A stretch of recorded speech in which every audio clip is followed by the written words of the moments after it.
Nous sommes au salon de l'étudiant et dans 2 jours, les lycéens vont pouvoir commencer à inscrire leurs vœux non plus sur APB, mais sur Parcoursup, une nouvelle plateforme qui n'est pas encore très claire pour tout le monde.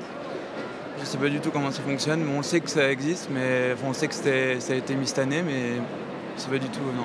On m'a dit que ça changeait d'APB au niveau des... Au niveau des vœux, c'était un petit peu plus simple apparemment, mais... Lundi, ces lycéens devront inscrire 10 vœux et non plus 24 comme sur APB. Les établissements examineront ensuite le dossier et donneront une réponse positive ou négative à la fin du mois de mai. Il n'y a plus de tirage au sort, ce qui ne suffit pas à rassurer les parents. C'est l'avenir de nos enfants, quelque part, et c'est là que ça se joue, c'est faire les bons choix pour lui plus tard.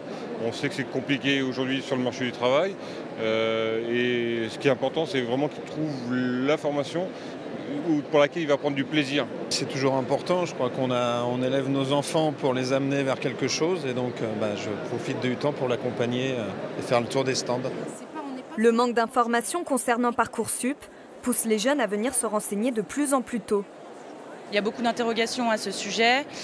Du coup, c'est vrai qu'on le voit nettement sur la fréquentation de nos salons en général.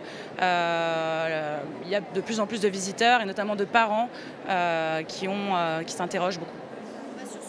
L'autre nouveauté cette année, c'est le développement du pôle alternance. Ce stand, par exemple, qui fait des métiers dans le sanitaire comme infirmière ou ambulancier, est ici depuis 2 ans seulement. Alors que les recruteurs sont formels, l'alternance permettrait à l'étudiant de gagner en maturité et d'être efficace très tôt dans le monde du travail.